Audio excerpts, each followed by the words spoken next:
and how we behave. 인간 행동 왜 그리고 어떻게. 박명희입니다.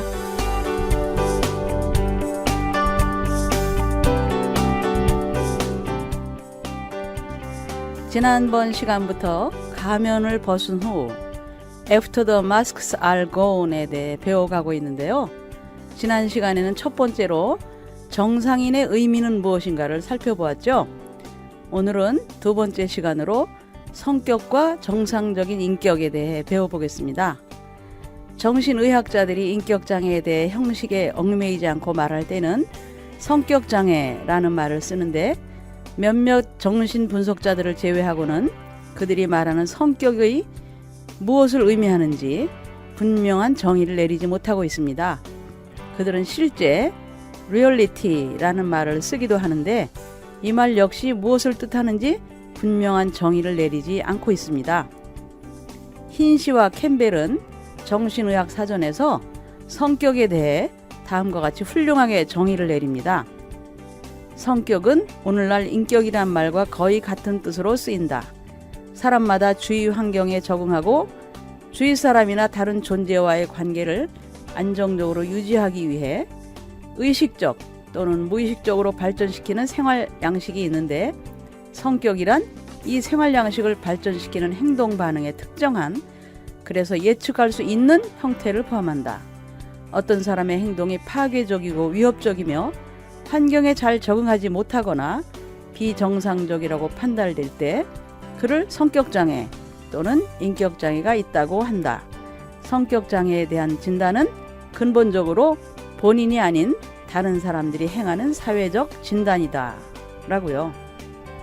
다른 사람 또는 사회적 진단이란 말을 사용한 것은 부모나 형제, 학교 교부나 선생님, 애인이나 배우자, 직장 동료나 고용주, 교회 성도나 사역자, 경찰들이 우선적으로 진단을 내리는 사람들이며 성격장애를 가진 것으로 진단을 받은 사람을 돌보는 최종적 책임이 그들에게 있다는 것을 의미합니다. 간단히 말하자면 인격장애를 가진 사람이 속한 공동체가 진단과 치료에 대한 모든 책임을 진다는 것이죠. 공동체, 즉 가정, 학교, 교회, 직장, 법과 사회 질서를 유지하는 사람들이 사람들의 성격을 진단하고 치료하면서 동시에 이러한 성격을 설계하고 만들어내는 원인 제공자라는 것은 역설적인 일입니다. 우리는 화폭의 그림을 그리는 자와 같은데 우리가 그린 그림을 보면서 우리는 창조주 하나님의 의도를 먼저 살폈는지 돌아보아야 하죠. 창조주의 의도가 그림 속에 제대로 반영이 되었는가를 말이죠. 성격에 대한 이해를 돕기 위해 신약 성경을 살펴보면 이 질문에 대한 답을 찾을 수 있는데 히브리서 기자는 예수 그리스도는 하나님의 영광의 광채시요 그 본체의 형상이시라 라고 했습니다. 형상이란 단어는 헬라어로 카락테르라는 단어를 번역한 것이며 이는 성격이란 뜻이죠.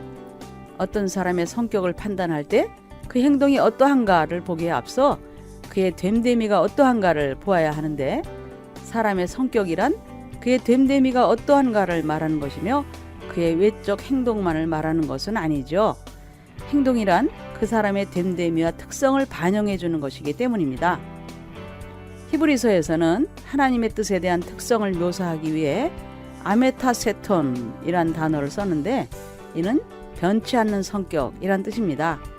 성격장애로 고통을 당하는 사람들을 보면 삶의 목적이나 무슨 일을 하기 위한 목표가 분명하지 못하며 변덕이 심하고 심한 경우에는 아예 아무런 목적도 없는데 그들은 받은 소명을 수행하는 데 신실함이 없고 수시로 변덕을 부려대는 것이죠. 우리가 받은 소명이 확실하다면 우리는 스트레스를 견딜 수 있고 이 소명을 이루기 위해 앞에 있는 일시적 기쁨도 포기할 수 있습니다. 사도 바울은 스트레스를 견뎌내는 성격에 대해 도키메이라는 단어를 썼는데 이는 연단이란 뜻이죠. 그는 우리가 환난 중에도 기뻐할 수 있는 이유에 대해 이렇게 말했습니다. 환난은 인내를, 인내는 연단을, 연단은 소망을 이루는 줄 알미로다. 소망이 부끄럽게 아니함은 우리에게 주신 성령으로 말미암아 하나님의 사랑이 우리 마음에 부은 바 됨이니 라고요. 인내는 사람을 연단하는 것이며 그 결과 사람의 성격이 빚어지는데, 이 성격은 활동성도 없고 움직이지도 않는 그런 정적인 것이 아니고 성격은 능동적으로 활동하여 소망을 이루는 것이죠. 바울은 인간관계에서도 사람이 순종하는 성격을 가졌는지 시험하는데 도키메이라는 단어를 썼죠. 너희가 범사에 순종하는지 그 증거, 즉 도키메이를 알고자 하여 내가 이것을 너희에게 써노라 라고요. 연단을 도크마조라고도 하는데, 이는 하나님께 순종하는 형상을 갖기 위해서 훈련하는 것을 말합니다. 여기서 말하는 시험이란 템테이션이 아니고 테스트를 말하는 것이죠. 성격이란 우리가 좌절과 환난의 시련을 인내하고 그리스도 예수 안에서 하나님의 부르심을 따라 순종의 연단을 받은 자에게 새겨진 형상인 것이죠.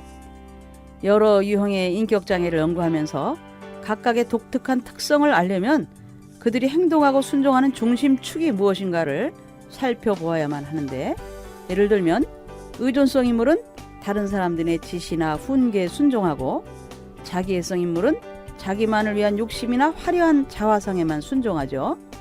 또 강박성 인물은 사소한 일에도 자신의 불필요한 양심을 중심축으로 삼고 행동하며 살아가는 것이죠.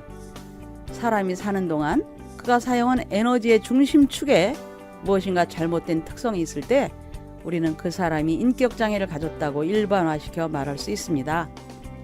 이들을 정상적인 사람으로 치료하려면 먼저 이들의 중심축이 무엇인지 그 특성을 시험해 보아야 하는데, 예수와 선지자들의 가르침도 바로 이처럼 중심축을 시험하기 위한 것이었죠. 그렇다면 우리들은 과연 예수 그리스도의 말씀을 중심축으로 삼고 있습니까? 네, 오늘은 가면을 벗은 후에서 성격과 정상적인 인격에 대해 알아보았는데요. 다음 시간에는 크리스천의 인격장애와 그 치유에 대해 살펴보겠습니다. 여러분, 다음 시간까지 안녕히 계세요.